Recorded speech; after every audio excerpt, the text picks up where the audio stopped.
Hallelujah. Hallelujah. Salamat po, Panginoon. Hindi po sapat ang mga salita upang kami magbigay ng pasasalamat sa iyo. Salamat po sa iyong faithfulness sa amin. Salamat po, Panginoon, kanina pagising pa lang po namin. Nandun na po ang panibagong lakas, kagalakan, pag-asa. At nandun po ang excitement namin sa pagtungo sa lugar na ito upang sama-sama po kaming sumamba at magpuri sa iyo. Salamat po, Panginoon.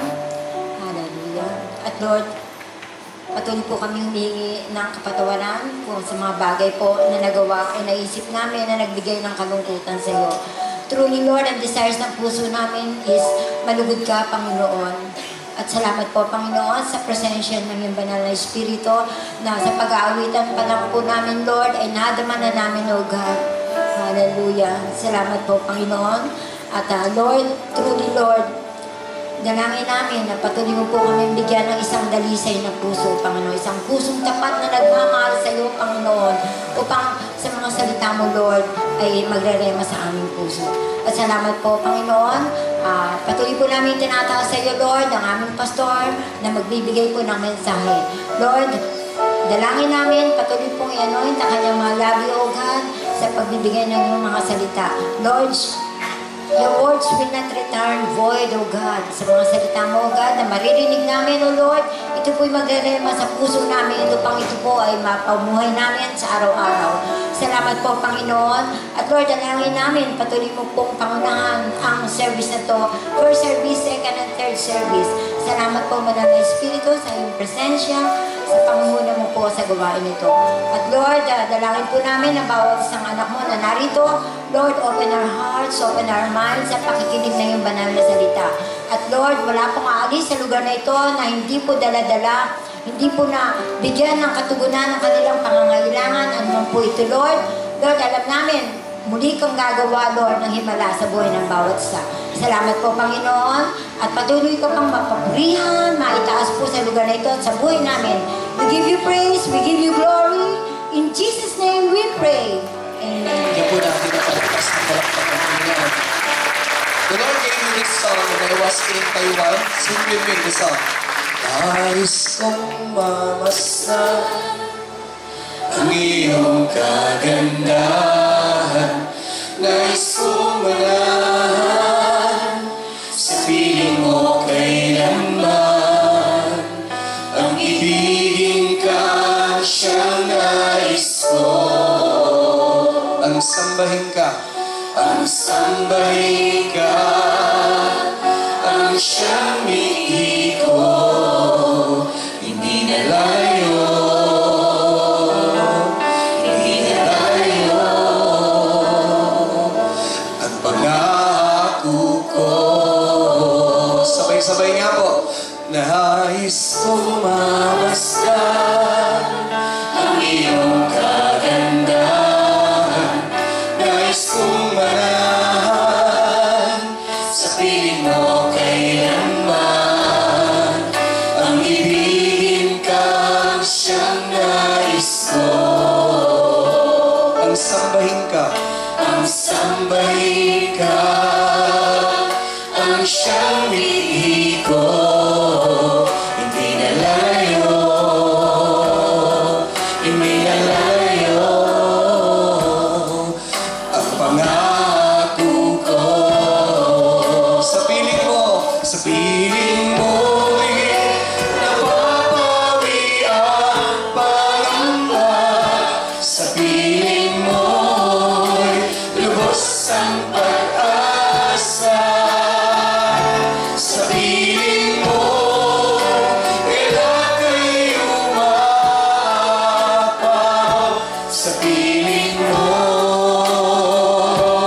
oh Diyos, sa piling mo. Mag-iba po kamay, kikwento ko po paano ko nalikha yung awit. That is Psalms 27 verse 4. Pakita natin yung verse. It is not just a song. I keep singing the song. Mga 2 linggo na ho, hindi ko matanggal sa isip ko. I keep singing the song every day. 3 song po yan na magkakasunod. Nung nagpunta po kami ng Taiwan, wala naman akong balak magsulat. But that morning, pinahiram ko po yung gitara. So, kagaya ng dati, alas 3 ng umaga hanggang alas 7, para po sa Lord yun. I spend praying, worshiping, meditating. Psalms 27, kabisado ko po. Si-share ko lang. Sabi po, marami pong desire si David. But one day, sabi ni David, pag sabi mo, one thing. Sabi ni David, isa na lang ang gusto ko. Mahirap po yun. Pag nagpunta ka ng mall at isa lang ang gusto mo, ang hirap. Kasi ang dami yung makikita gusto mo. But kay David, isa lang ang gusto niya, that I may seek. Binanggit po yung dwell. Pag sabi po, dwell. Kasi po noon, during that time, the Old Testament time, ang presence ng Diyos ay nasa temple lang. Kaya po, alam ni David, dapat andun siya sa temple, to dwell in the presence of the Lord. And the desire of David is to dwell in the house of the Lord. Hindi po one day, pakasabi po, all the days of my life. Ewan ko po kung napansin nyo, hindi niya nais sa presensya ng Diyos isang araw, kagaya natin linggo. Ang message po, kaya loving God's presence, marami sa atin, we go to the church to experience God's presence. And that is good. Pero ang totoo po nun, hindi yung experience God's presence. Anong gagawin mo matapos mong maranasan ang presensya ng Diyos? Ititake mo ba yun sa opisina mo? Sa tahanan mo? Will you treasure the presence of God? Doon po nagkakaroon ng pagkakaiba. Some of us, we just go to the church, we experience God's presence, and we left the church. But I think God's presence is not a doctrine that we should learn. It is something that we should live too. Ito isang bagay na dapat ipinamumuhay natin. So when I wrote the song, sabi ko, Lord, gusto ko makasulat ng awit. There is something. Actually po, ang unang umawit ng si Joan. Natutuwa po ako na nasa 57,000 na yung views niya sa Facebook. Natutuwa ako. Some people are watching. They enjoy the song. But nakalagay po doon ay hindi nalalayo. Kasi nga po yun, that I may dwell in the house of the Lord. Kaya yung mga word po nandun, nais kong mamasdan, yun po yun eh, to gaze. Pakisabi po, to gaze. To gaze. Para makita mo yung ganda ng isang tao, tinitingnan mo siya paulit-ulit. Sabi niya, ang ganda ng mata niya. Ang ganda ng buhok niya. Alam niyo po, sa Diyos, ano pong maganda sa Diyos? Ano pang maganda sa Diyos? Pag tinanong ko po kayo ngayon. Di po ba ang sabi, worship the Lord in the beauty of His, yun po ang nagpapaganda sa Diyos. When we worship the Lord, we should see God that He is beautiful because He is holy God. Marami pong maganda sa Panginoon. And everything about God is beautiful.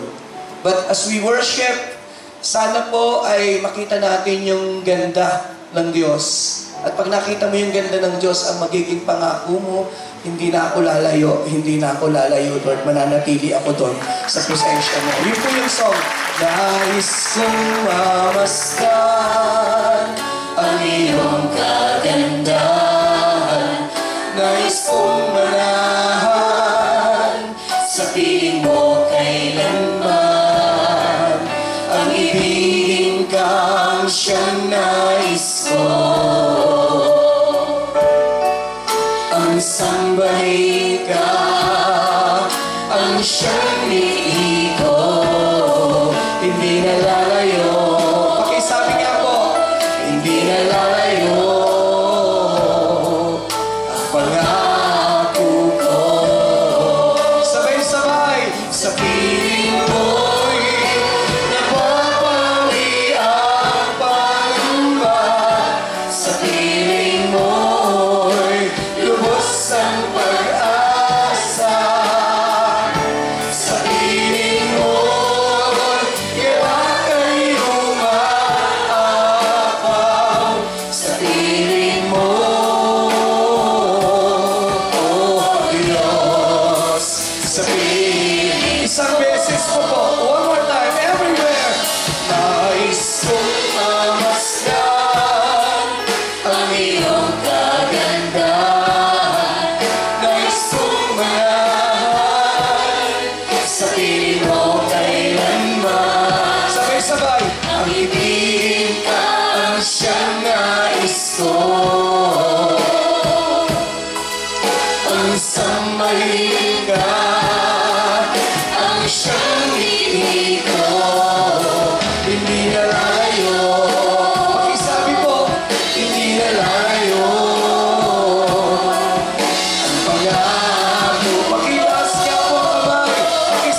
ilang saglit na yumuko at manalangin to remind you that you're in the presence of the Lord this morning. May mga takot po kami. May mga paambang po kami. May mga alalahanin po kami. Subalit sa inyong presensya, ang lahat ay napapawi. Sa inyo lamang presensya kami may kapayapaan. Hayaan niyo po na ngayong umaga, ang aming mga puso ay hanapin at nasahin na manatili sa piling niyo. Palapakan niya po natin ang presensya ng Panginoon. Minsan pa, sabay-sabay, sa piling mo'y napapawi ang paglandan. Sa piling mo'y lubos ang pag-asa. Sa piling mo'y kailangan ay lumapag. Sa piling mo, sa piling mo. Can I hear the congregation? Sa piling mo'y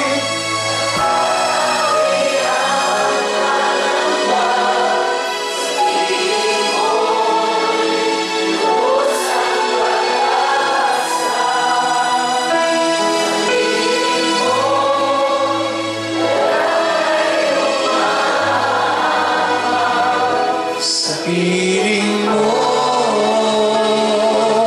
oh Diyos, sa piling mo.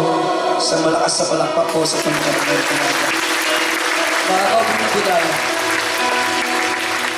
Ngayong umaga po, allow me to share with you a short message. Pinamagandang ko po itong last Sunday po na turok sa second service. Loving God's presence. So today, let me share loving God's Word. Pagkasabi po, loving God's Word. Ang sabi po ng isang sikat na mga ngaral, what you believe about the Bible will shape how you use it and how you respond to it.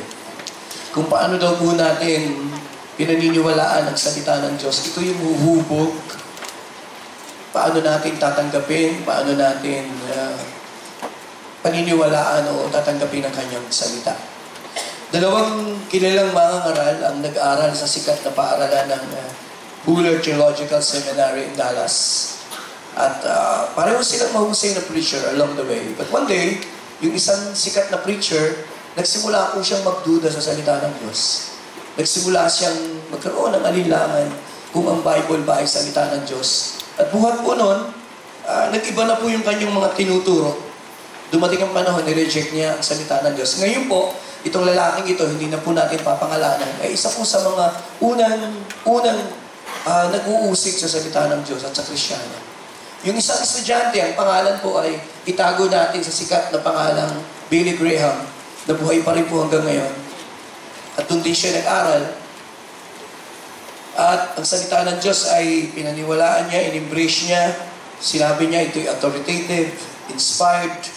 And today, kung may isa pong lalaki na ginamit ang Diyos sa kasaysayan ng Kristyanismo sa panahon natin, walang kagaya po si Billy Graham.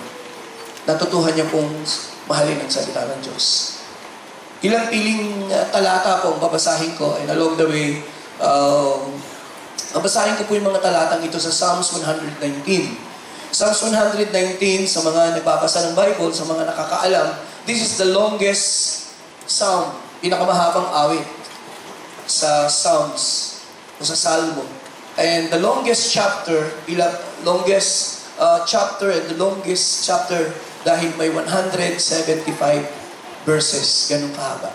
At habang binabasa ko po itong Psalms 119, nakita ko po yung pagmamahal ng salmista sa salita ng Diyos. Verse 24, ang sabi po ng salmista, ang sabi po niya, your statutes are my delight. Pagkasabi mo, my delight. They are my counselors. That is verse 24. We move on, verse 35. Paulit-ulit niya sinasabi, pagkasabi po, my delight. Sa Tagalog, kagalakan.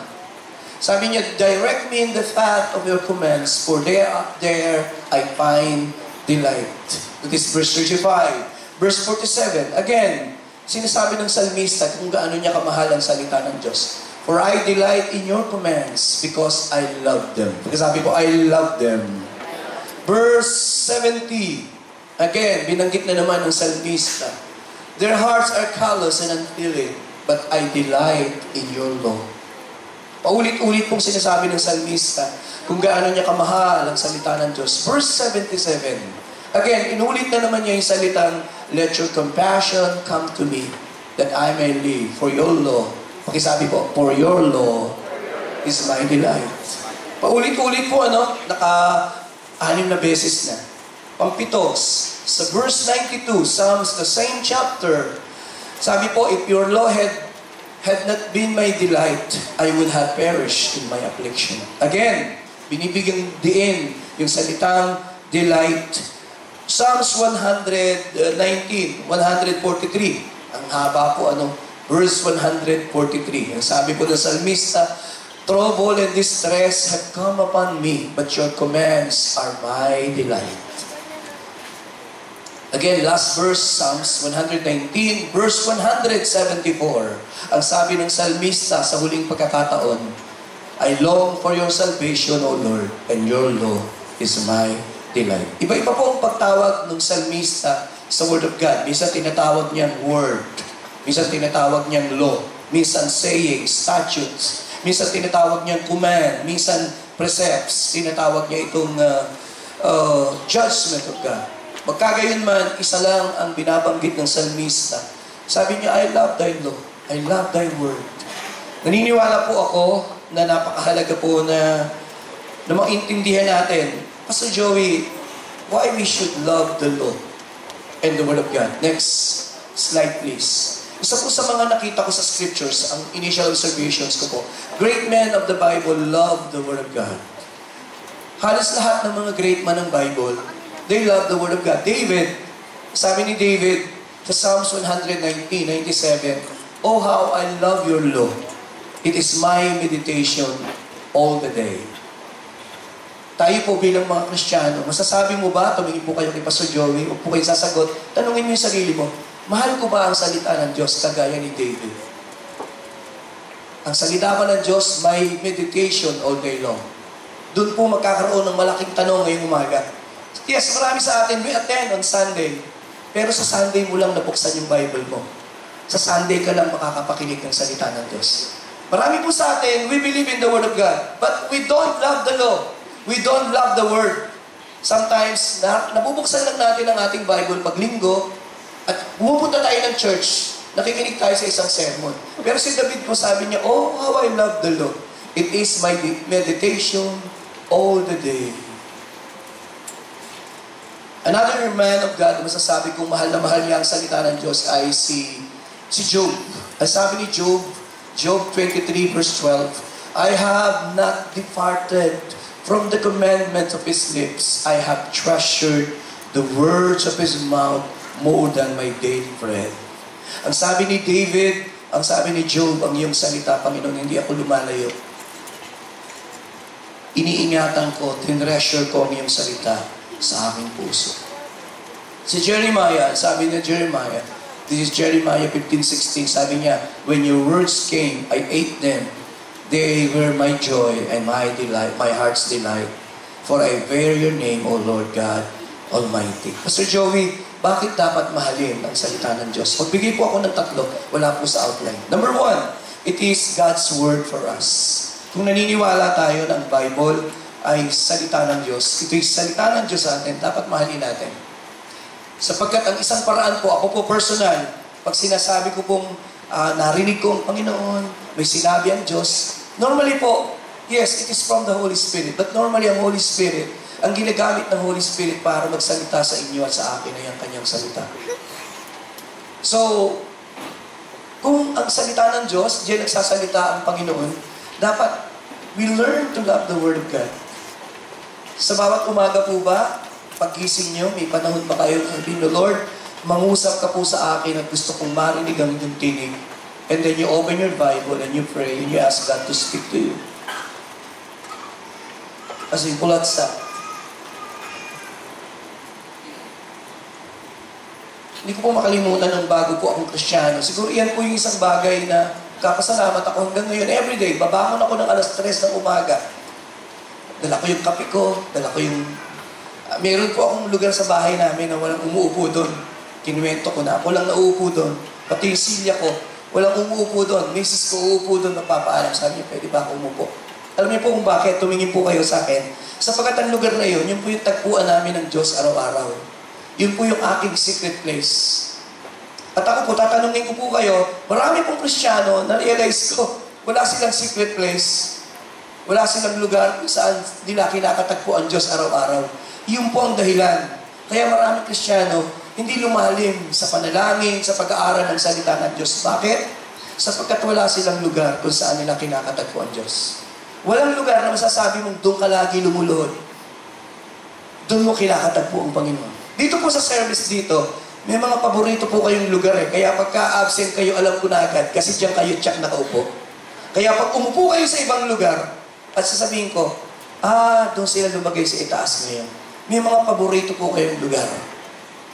Ganon din po sa Panginoong Diyos.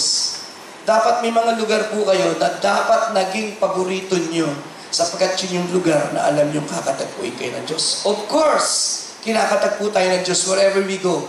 Pero iba po yung lugar na sasabihin mong yun yung lugar. Maging si Jesus po ay may lugar kung saan niya kinakatagpo ang kanyang Ama. You read your Bible. Every morning, every day, early in the morning, babangon po siya para magpunta sa bundok, wala siyang bahay kasi para katagpuin ang kanyang Ama. A secret place is not just a place. Ang secret place po ay lugar kung saan mo kakatagpuin ang Panginoon. At iyan po ang dahilan. Sa aking obserbasyon, so many Christians are defeated because they don't have place to meet God every day. At sa isang daigdig na kagaya nito, na napaka-busy po natin, ang dami pong ginagawa ng mga tao, araw-araw, may trabaho, may negosyo. Pero pag nakalimutan niyo pong maglaan ng oras para katagpuin ang Panginoon, tinitiyak ko po, doon po kayo unang matatalo. Mahirap pong tumakbo sa mundong ito na hindi niyo kinatagpo ang Diyos sa araw-araw ng inyong buhay. Ganun lang po kasimple. So, if the people ask me why we should love the Word of God, I keep telling people we should love the Word of God because God's Word is for us. Ang salita ng Diyos ay para sa iyo. Ang salita po ng Diyos, the Word of God, it contains the mind, pakisabi po, the mind of God and the will of God. Bakit dapat kong mahalin ang salita ng Diyos? Yan ang kaisipan ng Diyos. Nandito ang kaisipan ng Diyos. Nandito ang kapahayagan ng Diyos. Narito ang kalooban niya. Kaya pag tinanong ko anong kalooban ng Diyos, sabihin ko, you read the Word of God. It is there. All you need to do is read. Last but not the least, pag tinatanong ako, bakit kailangan mahalin ko ang salita ng Diyos? Kailangan mo ng panukat. Paano mo susukatin ang tama at mali kung hindi mo alam ang sukatan? For me, ang pinakatamang sukatan lagi ay ang salita ng Diyos. Say amen. So with this in mind, loving God's Word, tatlong bagay lang pong share ko. Una, what the Word of God does. Basic po ito. Ano nga ba nagagawa ng salita ng Diyos? Una, anong dapat malaman ko pag sinabing Bible? What the Word of God does? Anong attitude ko? Mahaba po, kaya simulan na natin ang pag-aaral. This is a teaching message. Number one, when we talk about the Word of God, the Bible as a divine, pagkasabi po, divine revelation. Yan, importante po, papaliwanag ko sandali. Pag sinabi mo ang Biblia, tatlo po kasing terms sa theology ang mahalaga na naiintindihan natin. Medyo mababaw lang naman ito, hindi naman nung malalim. Huwag kayong matatakot pag sinabing theology.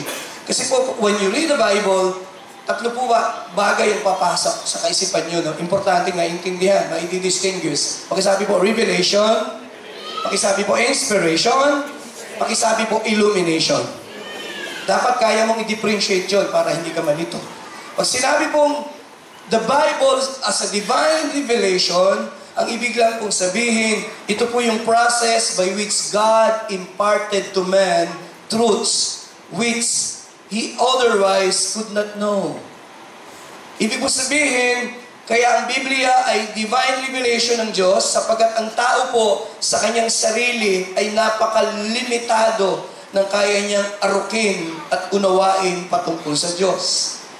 Pag may nagtanong sa akin, Pastor Joey, paano mo nalaman ang Diyos ay banal? Niribin ng Diyos ang kanyang sarili. Ang Diyos po ay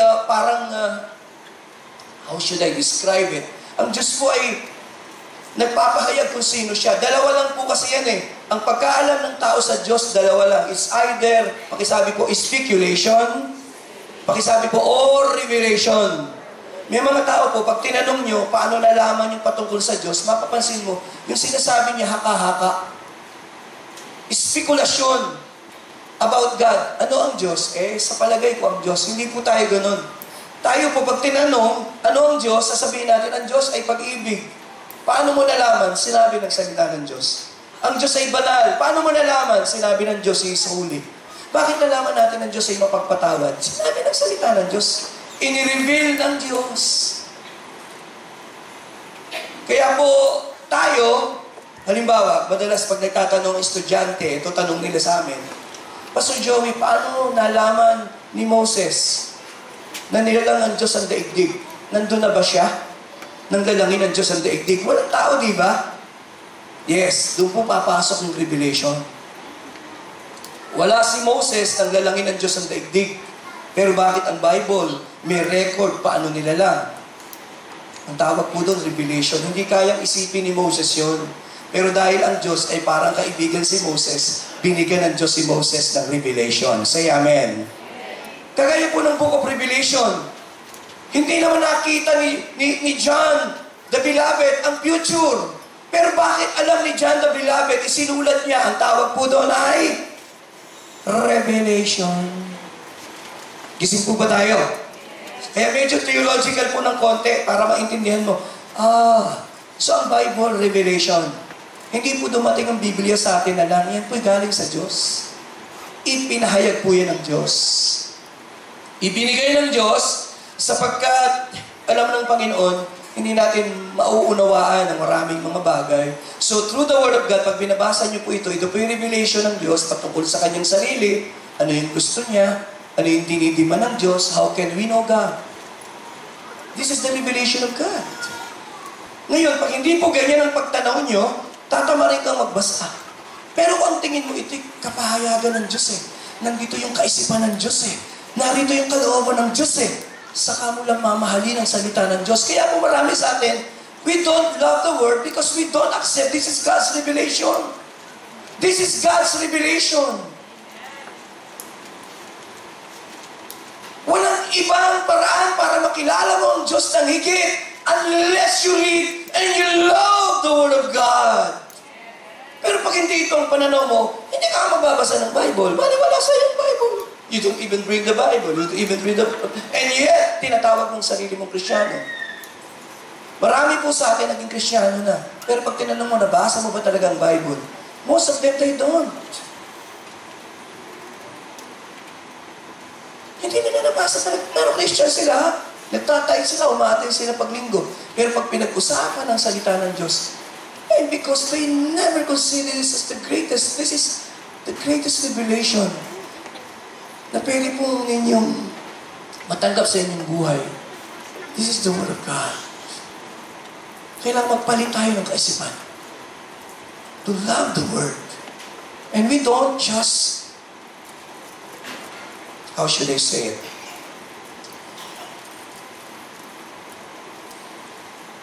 Ito'y salita po ng Diyos eh. Natutuwan ko po na araw-araw, sasabihin ko, Lord, mangusap ka po. So that is the way I hear God. I go to the Word of God and I ask God to speak to my spirit. Kaya sabi ng Panginoon, man shall not live by bread alone, but by every word that proceeded out of the mouth of God. This is basic. 2, ano po ang Bible? Ang Bible po sa atin ay divinely inspired. Pag sabi po, divinely inspired. Pastor Joey, anong ibig sabihin ng divinely inspired? Dahil nga revelation ng Diyos, ang ibig po sabihin, nung isulat po ito, may inspirasyon na ibinigay ng Diyos. Pag sinabi po, ulitin ko, binanggit ko, 3 po yun eh. Revelation, and then the next is inspiration. So yung pong revelation ay paano nagpahayag ang Diyos. Ang tawag sa theology, the doctrine of revelation. Apocalyptus. Ngayon naman, pag sinabing inspired, kung paano isinulat. So, nung isinulat po ito, yung pong mga writer ng scriptures, bagamat iba't ibang panahon, sila po ay supernaturally influenced ng Holy Spirit. Pagkasabi po, Holy Spirit, para tiyakin yung isusulat po nila ay nanggaling sa Diyos. Tingin po kay Pastor Joey, importante po yun. Importante po na maintindihan natin ang scriptures, hindi sinulat lang ng mga propeta at ng kusino. Sila po in-inspired ng Holy Spirit nung sinusulat nila. Kaya po ang Bible, lagi natin tinatanaw, hindi po ito talaga sinulat ng tao, bagamat isinulat. Yung isinulat nila at kaisipan ay nanggaling sa Diyos. Gising po ba tayo? Yan po yun. Ibig sabihin, the process whereby the Holy Spirit guides the writer to ensure that the imparted message is correctly written down. Gawin natin simple po, tingin. Yung revelation, ipinahayag ng Diyos yung mensahe. Say amen. Pag sinabing inspiration, isinulat. Yun yung inspiration. So yung Bible po, in-inspired. At sa theology, pag nag-usap ang mga theologian, pag sinabing inspired, ibig sabihin, ang salita ng Diyos ay product of God. Pagkasabi po, product of God. Dahil hindi po ito kaisipan ng tao nang galing sa Diyos. Kaya ang tawag natin, pagkasabi po, Word of God. Word of God po ang tawag natin. Si Jesus tawag niya, Word of God eh. Man shall not live by bread alone, but every... Ayun. Word of God ang tawag po eh. So, naging Word of God ang tawag sapagkat in-inspired ng Holy Spirit. Pakita natin, 2 Peter 1:20-21. Alam niyo yung verse eh, pero basahin po natin. Ano pong nakalagay? Above all, you must understand that no prophecy of Scriptures came about by the prophet's own interpretation. Pakibasa po, pakisabahan po ako yung kadugtong. 1, 2, 3. For prophecy never had in the will of man, but man were carried along by the... So ito po sinasabi natin. So, ngayon, ito na po, magkakakawing po ito eh. Una, ang Word of God ay as a divine revelation. Pakisabi po, inspired. At dahil inspired, papasok po yung another doctrine. Next, pakisabi po, infallible. The Bible, pakiklik agad. The Bible is infallible. Mahirap intindihin. Sa theology ko kasi, yan ang mga term. Hindi ko pwedeng palitan. Ibig sabihin po, we mean that Scriptures possess the quality of freedom from error. Ito po yun. Ganito yung contention. Pag tinatanong ako, bakit sinasabi mo ang Bible hindi pwede magkamali? Because nung nauna, pakisabi po, inspiration. Kung naniniwala po tayo na in-inspired ng Diyos ang mga writer ng Holy Spirit, pwede po ba silang magkamali o hindi? Hindi sila pwede magkamali dahil inspired sila ng Holy Spirit. Pasensya na po kayo, hindi po ito kahanga-hangang teaching sa marami. Boring po itong teaching na ito. Pero importante pong alam mo to. Pag hindi mo to alam, babagsak lahat ng sinasampalatayanan. Pag sinabi sa iyo, hindi Biblia ang salita ng Diyos. Pag nakausap mong isang Muslim at sinabing, hindi inspired yan, at hindi mo kayang ipaliwanag, bagsak na yung pananampalataya. Dapat naiintindihan mo. Bakit inspired? Dahil ang Holy Spirit ay nag-inspired. Bakit hindi pwedeng magkamali? Sapagkat yun ang nature ng Diyos. Ang Diyos po ba ay pwedeng magkamali? Say amen. Infallible, it has something to do with the character of God. Ang Diyos po hindi pwedeng magkamali. And because God is infallible, ang sasabihin ng Diyos, infallible. Walang error. So pag hinahawakan mo yung Biblia, itong salita po ng Diyos na ito'y may kakayanang gabayan ka at hindi ka mag-aalalang magkakamali ka sapagkat ito po'y katotohanan. Say amen. You need to see it. Sasabihin mo, ito'y salita mo. At yung sinabi mo, yun yung katotohanan and I will believe. Hindi pa po tayo nag-umpisa, nililate pa lang natin yung pundasyon. Pang-apat, importante lang po, ano po yung una, ulitin natin, kabisaduhin natin, the Bible as a divine, balikan natin yung outline na the Bible as a divine. Pangalawa. Pangatlo. Magkakakawing. Dahil po divinely inspired at infallible. Pang-apat, the Bible is trustworthy. Trustworthy guide to salvation. The Bible is the life of faith. it will not fail to accomplish its purpose. Kaya pag kinakanta natin, Joel, may old song tayo, Your covenant magnified, exalted along with your... It is an old song, yun po yun eh. Actually, kantahin natin sandali.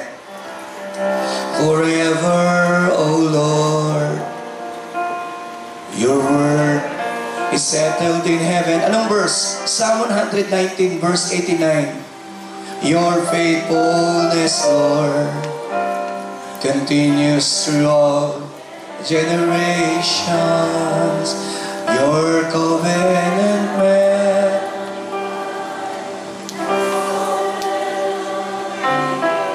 your holiness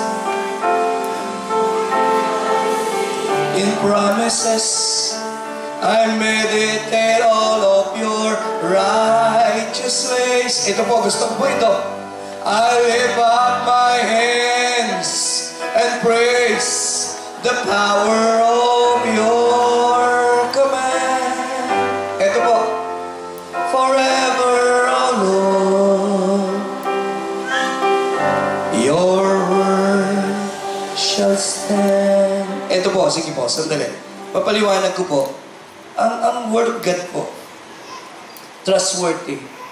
Thank you, Joel. I just call you later.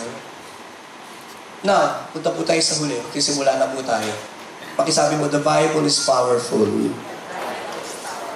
Marami pong libro, magpapayabang, pero may aklat na ito lang ang bumabago ng buhay. Say amen. And it is the word of God. Isaiah 55:11 says, He said His word, and po nakalagay, basahin natin. So is my word that goes out of my mouth, it shall not return to me empty, but it will accomplish what I desire and achieve the purposes for which I sent it. The word of God is powerful. The word of God is alive. Ang salita lang po ng Diyos ang pwedeng mag-produce ng pagbabago sa ating buhay. Marami pong aklat na pwede tayong basahin. But you know, I always believe that the Word of God, ito lang po yung kayang baguhin yung ating kaisipan, yung ating pamumuhay. Kung i-apply lang po natin yung Word of God, it will change us completely. Ang problema po sa atin, kung minsan, I think the real problem is, pag hindi natin lubusang naiintindihan ang salita ng Diyos. But this word is powerful. Kinikwento ko po sa inyo. Ulitin ko yung kwento ko. Many years ago, here in Green Hills, naturo po ako ng topic about holiness. At may isang babae po, hindi naman natin siya member. Umaattend po siya, dumalo lang siya, umupo siya sa itaas. Sabi niya, hindi ko alam bakit bumalik ulit ako the following Sunday. Then the following Sunday, bumalik na naman siya. Naka-attend po siya ng ilang buwan. At sabi niya, nakikinig ako ng salita ng Diyos. Iba ang pakiramdam ko. May nagsasabi sa akin, itama ko yung buhay ko. Lumapit po siya sa akin isang araw. Sabi niya, Pastor, can I have 10 minutes of your time? Sabi ko, sige po, ko po. So senior niya sa akin, sabi niya, ako po ay nabubuhay, live-in partner po ako. May ka-live-in partner ako ng 12 to 14 years na po kami nagsasama. At may mga anak na kami. Alam ko pong mali yung buhay ko. Nung umattend po ako ng church, napakinggan ko po yung mensahe. At napaka-strong ng message na dapat ay tama. Pero sa isip ko, sinasabi ng kaisipan ko, ngayon po ba itatama ang buhay mo? Maitatama mo ba? 14 na taong ka na sa maling buhay. It's hard. Sabi niya, Pastor, tuwing babalakin kong itama ang buhay ko, hindi ko magawa. Sabi ko, dinadaya ka ng kaisipan mo. So pinabasa ko sa kanya yung Philippians 4:13 that I can do all things through Christ Jesus. Binasa niya po ng isang beses. Sabi ko, ulitin mo. Binasa niya ulit, pangalawa. Sabi ko, lakasan mo. Binasa niya ulit, pangatlo. Pagdating sa pang-4, pang-5, pang-6, sabi ko sa kanya, isigaw mo. I can do all things. Alam niyo, napaluhod siya. Inulit-ulit niya ng maraming beses, I can do all things. Sabi ko ngayon, tanong, kaya mo bang magbago? Sabi niya, I can do all things, Pastor, through Christ Jesus. Palapakan niya po natin. At ang magandang balita, nung muli kaming nagkita, sabi niya sa akin, Pastor Joey, salamat. nabubuhay na po ako ng tama, iniwanan ko na po yung maling buhay ko, pinalalaki ko po ang mga anak ko sa kalooban ng Diyos. Ang malakas na palakpak na ako sa Panginoon. The Word of God is powerful. Now, Pastor Joey, ano nga ba? Hindi po natin mamahalin ang salita ng Diyos pag hindi mo alam ang kayang gawin ng salita ng Diyos. Naglagay po ako ng 8. Mabilis lang, practical. Number 1, anong ginagawa ng salita ng Diyos? That's number 1, the Word of God convicts. Yun po yung ebidensya. If you will personally ask me anong ebidensya ko ng Biblia ay salita ng Diyos, let me say that one of the greatest proof that the Bible is really God-inspired, it is ability to convict men and women of their sins. Yung pong Nehemiah 8 verse 9, kikwento ko po yung kwento. Naitayo na po yung walls of Jerusalem. Nakatayo na po in 52 days. Ang ginawa po ni Nehemiah, alam niyo unang ginawa ni Nehemiah para mabalik ang pagmamahal ng mga Israelita sa Diyos. Binasa po ni Nehemiah. Can we show the verse? Nehemiah 8 verse 9. Ang ginawa po ni Nehemiah, maghapon pong binasa ang salita ng Diyos. Mula umaga hanggang tanghali. Ang mga tao po ay nakatayo at nakikinig lang. Pinreach po ang salita ng Diyos, morning hanggang tanghali. At alam niyo po anong resulta? Sa pakikinig po nila, sabi ng Bible, Nehemiah, the governor, Ezra, the priest, the scribe, and the Levites who were instructing the people said to them, "This day is sacred to the Lord your God. Do not mourn or weep." For all the people had been weeping. Pakisabi po, weeping. Pakisabi po, weeping. Kailan po? As they, pakilakasan po, as they, to the Word of God. Sometimes, ilang beses na po kayo, you attended the service. You listen to the Word of God. And hindi mo napansin na pumapatak ang luha mo. Why? Because that's the power of the Word of God. It convicts. And the Word of God is alive. Hebrews 4:13. The Word of God is alive and powerful and sharper than any two-edged sword, piercing even to the side dividing of the sunder of the spirit and soul. Wala pong pwedeng, nakapag-penetrate po siya. Can you imagine? Tingin po kay Pastor, napipenetrate niya yung dividing, pinaghihiwalay ng kaluluwa at spirito. Napipenetrate niya yung pagkatao natin. And only the Word of God can do that. Noong una ko pong narinig ang salita ng Diyos, that is way back, dekada 80. Si Brother Eddie nag-preach, hindi ko siya kilala. Pero lahat ng sabihin niya, it hit me powerfully. I was crying. And for the first time in my life, I realized I'm a sinner. So when he gave the altar call, I don't even realize na ako yung unang nagpunta. And that is the power of the Word of God. Maski po sa unang preaching ni Peter, nag-preach po siya nung araw ng Pentecostes. Hindi po madaling mag-preach nung araw na yon. Magpipreach ka dun sa harap ng mga taong nag-condemn kay Jesus. Para ma-realize nila kung gaano kasama yung ginawa nila, kinirusify nila ang Savior. But Acts 2:37 recorded, ganito pong nakalagay. Pagkatapos mag-preach ni Peter, ano pong nangyari? Basa po, when the people heard this, what? The preaching of God's Word. They were cut to the heart. Cut to the heart. Matapos ang isang powerful preaching ng Word of God, they were cut to the heart. At sabi nila kay Peter, what shall we do now? Sabi ni Peter, you repent and be baptized and you shall be saved.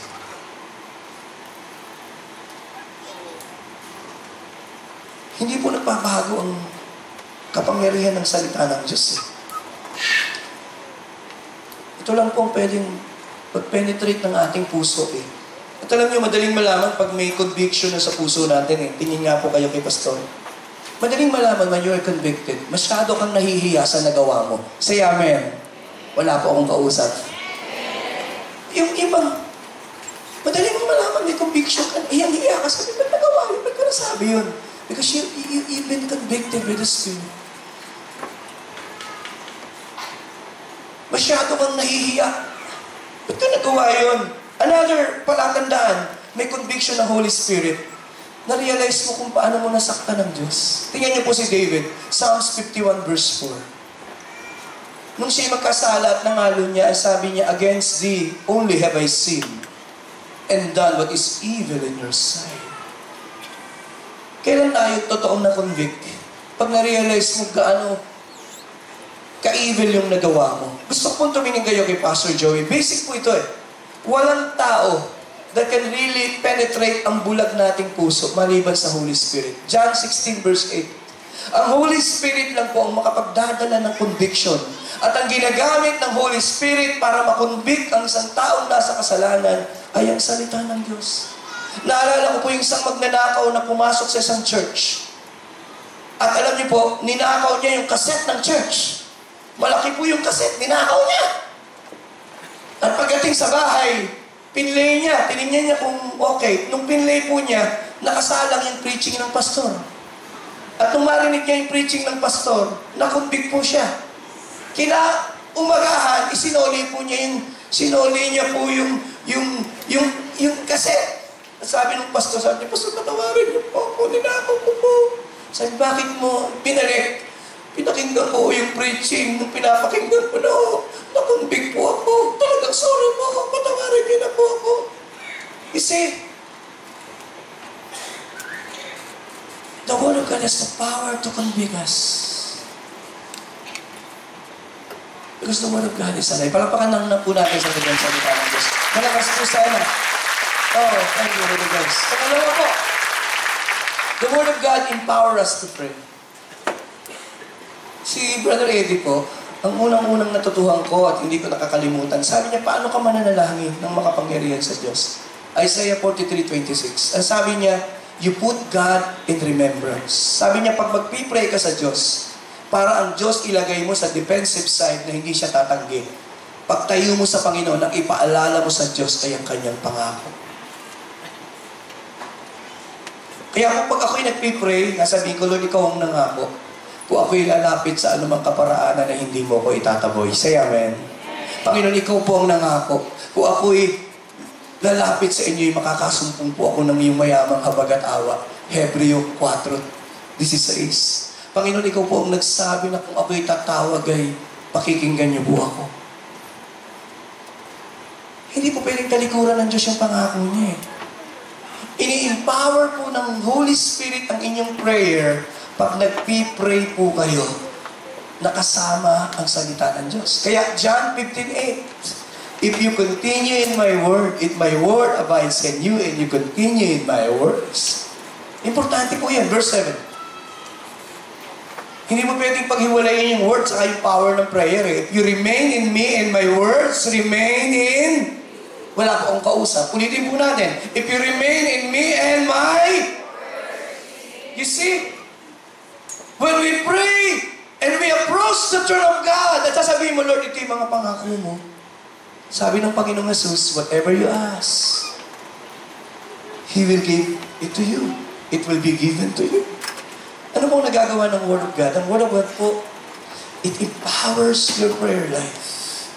The more na marami po kayong nailagay na salita ng Diyos, sa panahon na magpipray kayo, maalala niyo yan. Lord, sabi po ninyo, Psalms 50 verse 15, call unto me in the days of your trouble, and I will deliver you, and you shall glorify me. Lord, sabi po niyo, Psalms 46 verse 1, I am your refuge and strength, a very present help in times of need. Sabi po niyo, Isaiah 41:10, Lord, fear not, for I am with thee. Be not dismayed, for I am thy God.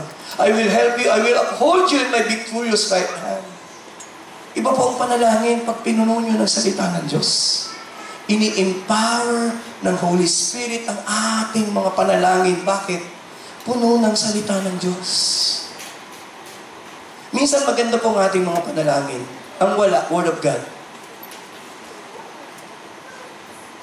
The more na pinupuno po natin ang ating mga panalangin ng salita ng Diyos, mahirap po tanggihan ng Diyos yung pangako niya eh. Naalala ko po, many years, may nangako po sa akin sa probinsya pa ako nagpastor. Sabi niya, Pastor, bibigyan kita ng manok. Tagalog. Sabi ko, ngayon pa lang po, salamat sa manok. Nakalimutan na po niya yung pangako niya. Ting makikita ko siya, sabi ko sa kanya, salamat sa manok na ibibigay mo ha. Napilitan nung ibigay yung manok. Bakit? hindi mo pa natatanggap, nagpapasalamat ka na eh. Today, believe me, may power po when we thank God and we believe na pag nagpasalamat tayo, we will receive it. Say amen. Wala po akong kausap. Are you there? Clean. God's word equip us for battle. Pag sabi po, for battle. Napaka-basic po ng tinuturo ko, pero the Lord led me to, na ibalik tayo sa basic eh. Ini-equip po tayo ng Lord sa battle. Dalawa po ang pangkaraniwan na battle natin. Unang battle natin, araw-araw nakikibattle tayo sa kasalanan. May battle tayo sa sin. Ibig ko po sabihin, lagi pong may temptation. Gusto ko po yung Psalms 119, verse 11. Gusto ko po yung verse. Sabi ni David, I have hidden your word in my heart. Kasi ang common tanong, sa isang mundo na kagaya natin ngayon, ang daming tukso, ang daling magkasala. Verse 9, simulan natin sa verse 9. Ang sabi po ng salmista, basahin natin, 1, 2, 3, how can a young man, pwede po ba tayong mabuhay ng pure? Say amen? How can a young man, specific mga kabataan, how can a young man keep his way pure? Paano po? By living according to your, you see, sa pakikibatan natin sa kasalanan, we lead the word of God. Verse 10, I seek you with all my heart. Do not let me stray from your commands. Verse 11, ito po ang ganda. I have hidden your word in my, that I may not sin against you. Saan po itatago ang salita ng Diyos? Sa bag? No. Sabi ni David, I have hidden your word in my heart that I may not sin against you. Ano kaya ang ibig sabihin ni David? Ang salita po ng Diyos dapat dito natin iniingatan eh. Ito sa puso natin. Sabi ni David that I may not sin against you. Unang battle natin sin. Pangalawang battle natin kay Satan. Si Satan po nandyan eh. May battle tayo araw-araw, tinutukso niya tayo. But, gusto ko po ang Panginoong Jesus, He was tempted by the devil. Matthew 4 verse 4, ang ginawa niya lang po, kinote niya yung mga scriptures. Alam niyo na po yan. Paulit-ulit sabi niya, man, sabi niya, gawin yung tinapay itong batong ito. Sabi ng Lord, man shall not live by bread alone, but every word that comes from the mouth of God. Pag binalikan niyo po yun, pinawala ng Panginoong Jesus yung mga salita ng Diyos. Ang problema natin, paano tayo magpapawala ng salita ng Diyos? Wala naman tayong iningatan sa puso. Wala tayong inilagay sa kaisipan natin. Minsan nga po, kinatawa sa isang kapatiran. Sabi niya, Pastor, nagtatalo kami nitong kapatiran eh. Di ba yung, by the stripe of Jesus, I am healed? Di ba John 3:16 yun? Ang gulo niya. Alam niyo po ako, old school po ako hanggang ngayon. Kahit ako may iPad, may notebook po ako. May Bible po ako. Sapagkat pagka, I don't know, maybe old school talaga, lagi po akong may ballpen, malagi po, pag ako po yung nagbabasa, lagi po ako naguguhit. Pag tinignan niyo yung Bible ko, ay nako, puro po guhit. Yung iba, puro kilay na lang ang ginuhitan. Tingin po kayo kay Pastor Joey, hindi po ako naniniwala, please, hindi po ako naniniwala na magiging expert ka sa pakikipaglaban kung hindi mo alam hawakan ang iyong sandata. Say amen. Oh, wala po akong kausap. Say amen. Paano ka magiging expert sa pakikilaban? Buklatin mo lang yung Bible mo, hindi mo alam buklatin. Buksan po natin sa aklat ng 2 Chronicles. Ando ka sa Corinto. Chronicles, ate. First, saka second. Ang ibig kang sabihin, nakakatawa po, tumatawa tayo. Ibig sabihin, hindi ka naging knowledgeable. Hindi ka natutong maghawak ng armas mo.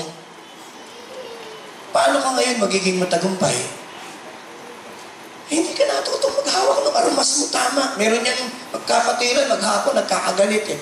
Sabi niya, Pastor, sige, ikaw po umusga. Di po ba ang Tagalog sa James ay Judas? Di po ba? Judas. James, Santiago. Alayo nga naman kasi. Ang apat po, sige po. Just give me, kaya po ba niyo 10 minutes? God's Word brings comfort and hope.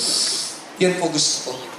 Pag ako po ay may kabigatan at suliranin, binabalikan ko yung salita ng Diyos. Doon po ako nagkakaroon ng comfort.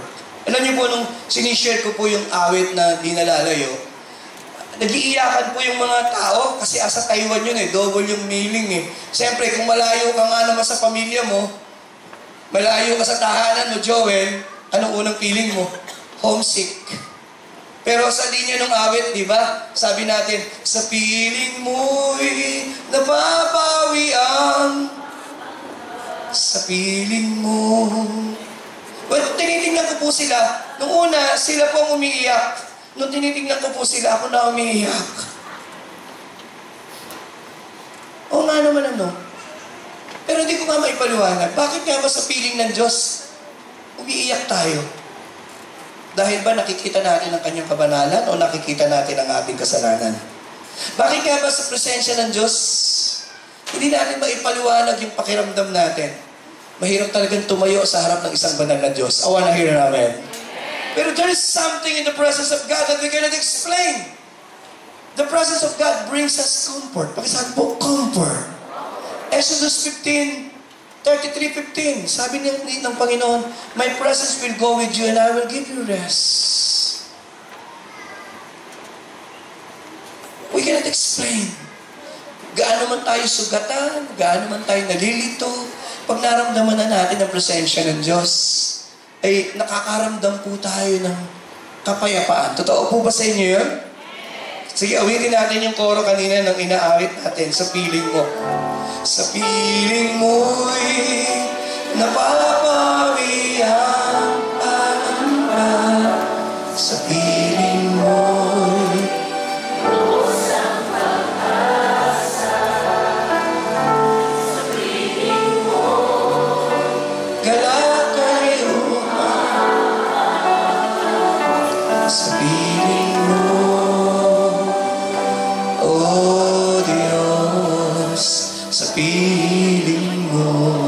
Nagitin natin ulit as we close, 5 more minutes. Nais kong mamasdan ang iyong kagandahan. Nais kong manahan sa piling mo kailanman. Ang ibigin ka ang siyang nais ko. Ang sambahin ka ang siyang miti ko. Hindi nalalayo. Sandali ha, tigil po tayo doon. Minsan, hindi mo alam lumalayo tayo sa Lord.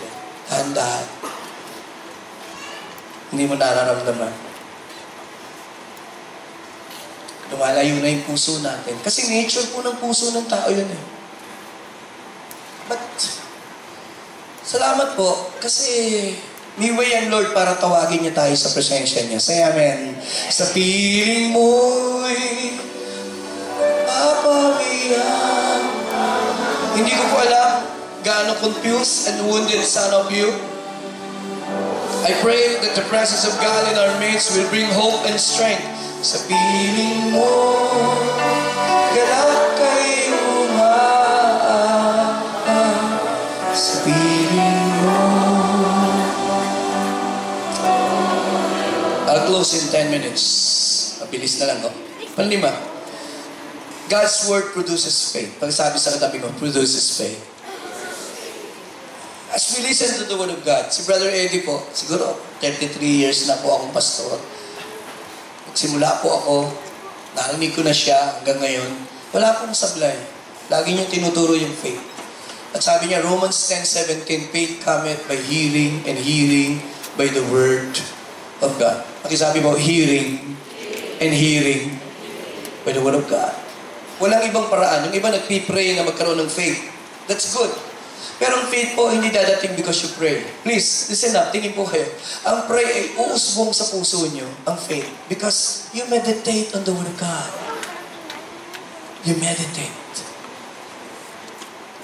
It comes by hearing and hearing and hearing by the word of God.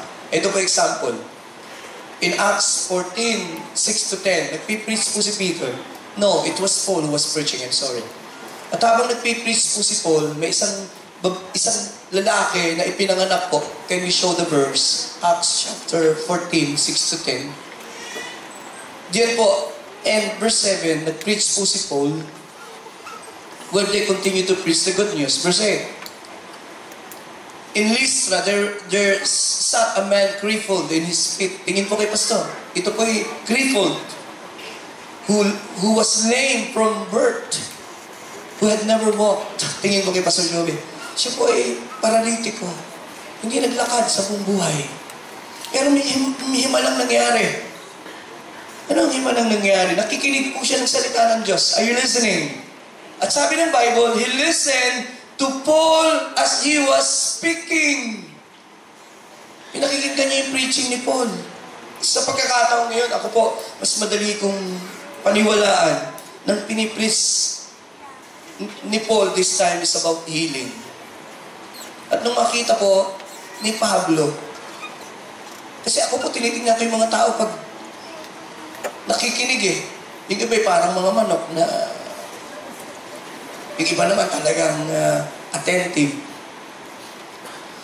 At sabi po, Paul looked directly at him and saw that he had, pakibasa po, he had faith. Faith to? Pansinin niyo po, faith to be healed. Please, look at me. Paano siya nagkaroon ng faith to be healed? Kasi, nakinig siya sa preaching ni Paul. Yun po yung faith cometh by hearing, and hearing, and hearing by the Word of God. Alam niyo po, may mga tao po na hindi naman pinag-pray eh. Sa pakikinig lang nila ng salita ng Diyos, tumagal na sila ng healing. Why? Because as they listen, they have faith. At sabi ni Paul sa kanya, I'm sorry, verse 10. Sabi niya, you stand up on your feet. Grabe po yung faith nitong si Paul eh. Hindi nga naglakad ito mula pagkabata. Sasabihin mo ngayon, tumindig ka. Kasi may faith siya eh. Na itong nakikinig sa kanya, may faith na gagaling. At sabi niya, tumindig ka. At yung lalaki, in-exercise yung faith. At sabi po, and that the man jumped up and began to walk. And began to walk. Began to walk. God's Word produces faith. As we listen to the Word of God, gusto ko pong tumingin ngayon kay Pastor Joe. We don't just simply believe.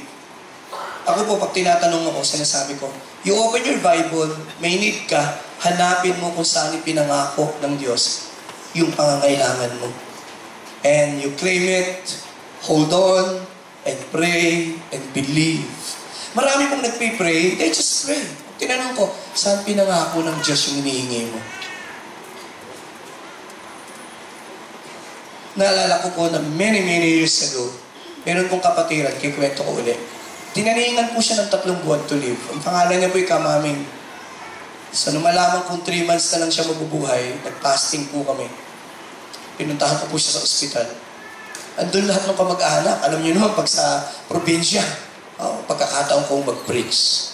Ang dami, libre ang evangelism. So, pagkatapos kong mag-preach, pauwi na po ako, sabi ni Kamaming, sabi niya, Pastor, bigyan niyo naman ako ng isang pangako ng Diyos na pwede kong panghawakan sa kagalingan. And the Lord impressed upon my heart, 1 Peter 2:24. And sabi po ron, He was wounded, sabi po, by the stripe of Jesus, we are healed.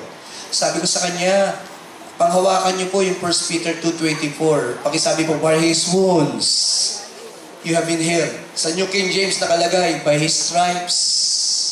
Sa mga Latin ni Jesus, ako'y may kagalingan. Hindi ko po alam kung balis na po ako. Ilang linggo siya sa ospital.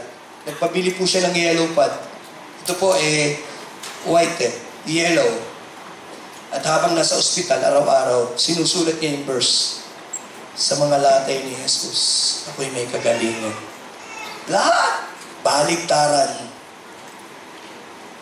Pagkalipas po ng 1 buwan, 3 buwan, buhay pa siya. Buhay pa rin. Lumipas ang 1 taon, buhay pa rin. lumipas ang 2 taon. Ngayon, 17 taon na ang nakaraan. Buhay pa rin po siya hanggang ngayon. Ano po ang buhay? Nakita niya rin kanyang mga apo. At siya po yung naging isang living testimony. Hanggang ngayon buhay siya. Pag ako po'y tinanong, I believe it is her faith in the Word of God. Yung faith niya sa salita ng Diyos, hindi niya binitawan. Siyempre, pag ikaw ay dying, siyempre, you do everything. And this is the Word of God. 6, 7, and I close. God's Word provides divine healing. Sabi ko, healing. Ang unang preaching ko po sa isang crusade, Psalms 107, verse 20. Ito po yung kinikwento ko yung unang bulag na ipinag-pray ko na nakakita. Nabulag po siya kasi na-overdose. Ang preaching ko ng gabi ngayon, He sent His Word. Pagkasabi ko, His Word. Pansinin niyo po, and heal them. Pagkasabi ko, heal them and deliver them from their destructions. Ang aking mensahe ng gabi ngayon, He saves, He heals, He delivers. Ang Diyos na pinaglilingkuran natin, nagpapagaling, nagpapalaya, nagliligtas. And that night, yung unang ipinag-pray, bulag, bigla ko siya nakakita. Sinishare ko po ito kasi the Word of God provides healing. Proverbs 4:20-22, ang sabi ng verse na yan, My son, incline thy words to my sayings. Verse 21, do not let them depart from your heart. Keep them in the midst of your heart. Pagkasabi sa katabi mo, keep them. Isa-isahin natin, balikan natin ulit 20. Ano ang mga admonition? Una, give attention. Pangalawa, incline. Pangatlo, 21, do not let them. Huwag mong hayaang mawala sa mata mo. Pangapat, keep them. Ulitin natin, verse 20. Para mapakinabangan ng salita ng Diyos, give attention to my words. Incline your ears to my sayings. Pangatlo, do not depart from your eyes. Keep them in the midst of your heart. Ingatan mo sa puso mo. Anong resulta? Verse 22. For they are light to those who find them and health to all their flesh. We don't even realize when we meditate on the Word of God, ang Word of God po ay nagiging healing natin. Kagalingan natin. 7 and 8, and I close. God's Word gives guidance and directions. Kaya sabi natin, Thy Word is a lamp unto my feet and a light unto my path. Sana po sa mga panahon na kailangan nyo ng direksyon, you go to the Word of God directly and allow the Word of God to guide you. And last but not the least, God's Word produces spiritual growth. Sabi po, spiritual growth. Kaya po hindi nag-mature ang marami sa atin. Sapagkat ang salita ng Diyos hindi natin kinauhawan na parang sanggol. 1 Peter 2 verse 2. Sabi noon, desire the Word of God. Like newborn babies crave pure spiritual milk. So that by it you may grow up in your salvation. Pag sabi po, grow up. Kailangan mag-grow tayo eh. Hindi naman mo tayo mag-grow nung walang Word of God. Kaya po ito, basic po ito eh. We need to go back to the Word of God. We need to go back. Gusto ko po ito, 1 John 2:14. Sabi niyan, I write to you young men because you are strong. Sabi po rin, I write to you fathers because you have known Him who is from the beginning. I write to you young men because, pakisabi po, you are strong. Bakit strong? And the Word of God lives. The Word of God lives. Why you are strong? Because the Word of God lives in you. Yan po. Paano ka magiging strong? Walang Word of God in you.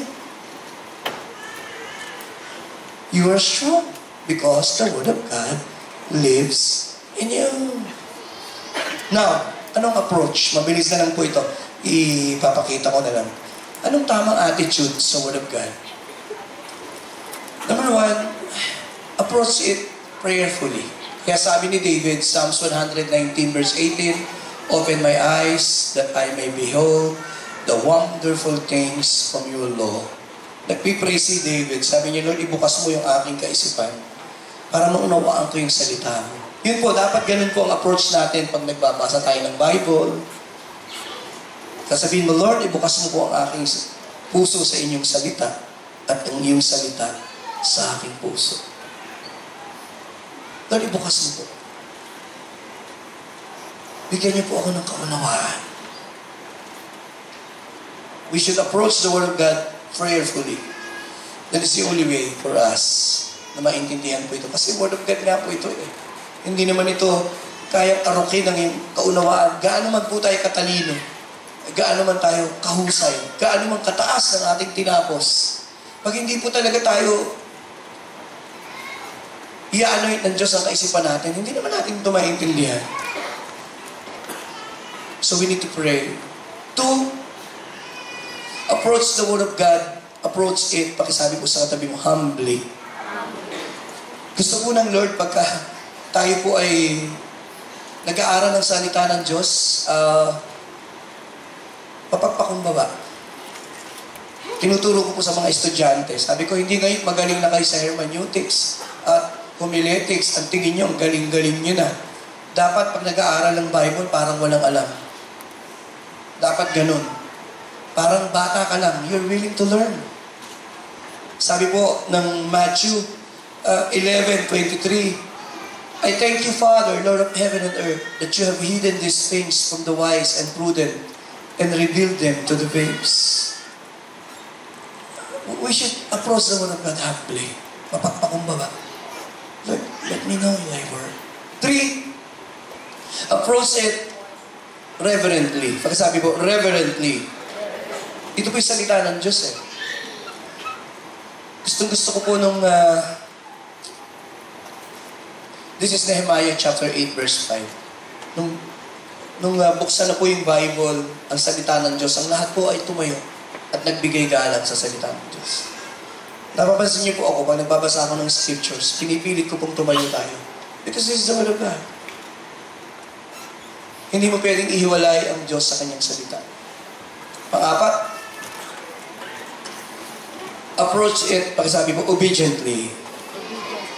Hindi po tayo mapagpapala if we just listen. Nabibless lang po tayo kasi we listen, we receive the Word of God, and we apply the Word of God. We discover the truth and we apply, then and only then will be blessed. 5, as we close, I close, approach it passionately.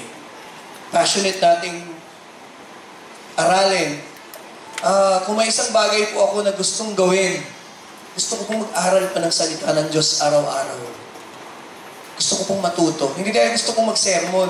Ang dami kong books, ang dami kong dapat basahin, ang dami kong dapat aralin. How I wish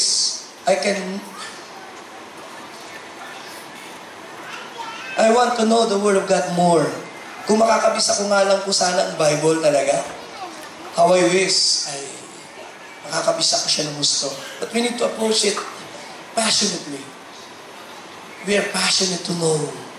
To know, we are passionate to learn. Passionate ka talaga na matuto. Makaalam. Nauuhaw ka. Bawat salita ng Diyos na ipinapahayag, doon lang tayo mag-grow.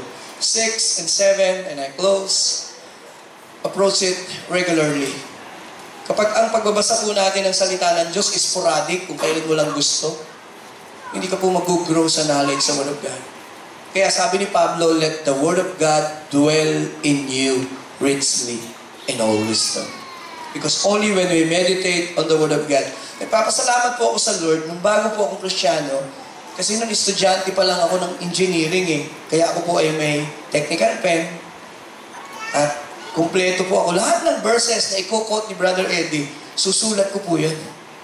Pagdating sa boarding house, isa-isa ko pong isusulat at ididikit ko po dun sa gilid ng wall ng aming boarding house. Kaya pagka nakita niyo po yung gilid ng aking higaan, puro Word of God. Para pagising ko, if anyone is in Christ, he's a new creature, the oldest God and the newest come.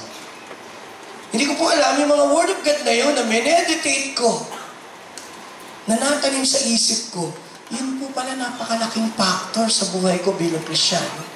So I can quote the Word of God again and again. Lalo pa si Brother Eddie, lahat ng verses niya, puro Word of God. Pag kinote niya, and doon I realize that is the best way to learn the Word of God. You memorize. Pag nagbabike po ako sa umaga, I meditate on the Word of God. Pinipilit kong i-recall yung mga Word of God. Ngayon medyo talagang pa-practice mo. Pagka medyo nagkakainit ka ng konti, yung memorya mo, kailangan maging sharp Minsan nagko-quote ka, ibang verse na pala yung kino-quote mo. You need to be sharp. 7. Approach it expectantly. Kagaya po ngayong umaga, sino po ang pumunta sa lugar na ito, nag-i-expect kayo to be blessed by the Word of God? Say amen. Alam niyo po, nagpipreach pa lang si Peter. Look at me. Nagpipreach pa lang po. Ganito po yung context para ma-appreciate niyo. Ang context, pinasundo nila si Peter sapagkat may isang anghel na appear sa kanila na magtuturo ng salvation. Alam niyo po, nakikinig pa lang si Peter at yung mga inanyayahan ng tao sa bahay, napuspos na po sila ng Holy Spirit. Basahin po natin, while Peter was still speaking these words, pagkasabi po, the Holy Spirit fell upon all those who heard the Word. Yun po ang nagagawa ng salita ng Diyos. I pray the best I can this morning na mabungkalangin yung puso. Ang aking tanging layunin mula sa araw na ito, lalo pa nating mahalin ang salita ng Diyos. Palapakan po natin siya. Tumayo po tayong lahat. Nais kong mamasdan ang iyong kagandahan. Nais kong malahan sa piling mo kailanman. Ang ibigin ka ang siyang nais ko. Ang sambahin ka ang siyang mili ko. Hindi na lalayo, hindi na lalayo ang pag-aako ko. Isang beses pa po, pakitaas ang kamay. Nais kong mamasdan ang iyong kagandahan. Nais kong malahan sa piling ko kailanman. Ang ibigin ka siyang nais ko. Ang sambahin ka ang siyang mili ko. Hindi na lalayo, hindi na lalayo ang pangako ko. Sabay-sabay sa piling mo'y napapari ang pangamba. Sa piling mo'y lubos ang pag-asa. Sa piling mo'y lahat ay umapaw. Sa piling mo, oh Diyos, sa piling mo. Let's sing this song one more time. Nais kong mamasdan, the congregation, ang iyong kagandahan. Sa piling mo kailanman. Bring it, Joel.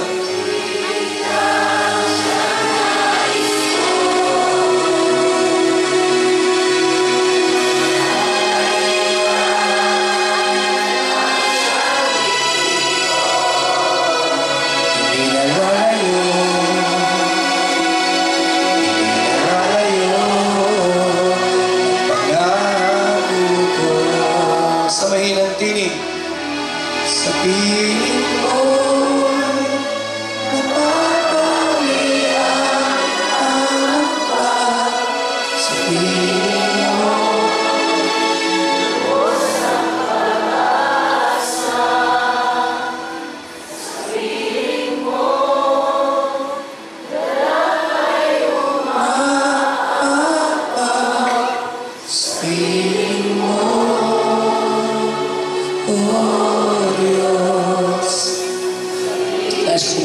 nabasa ka na namin.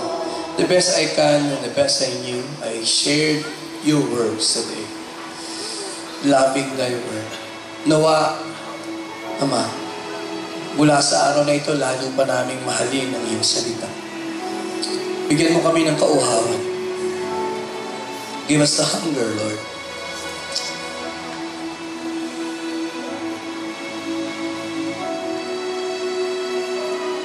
Teach us your statutes, Lord.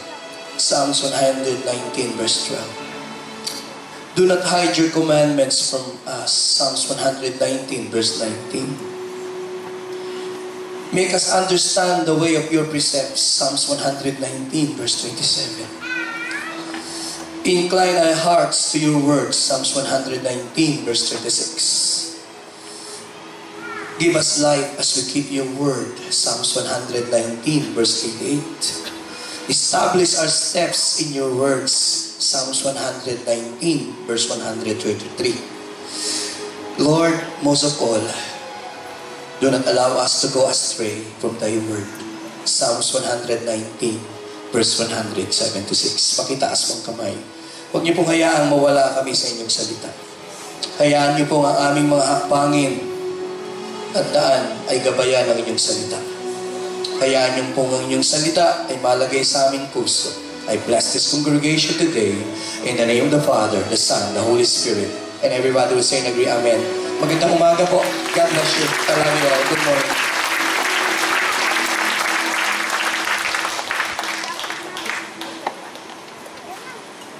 Loving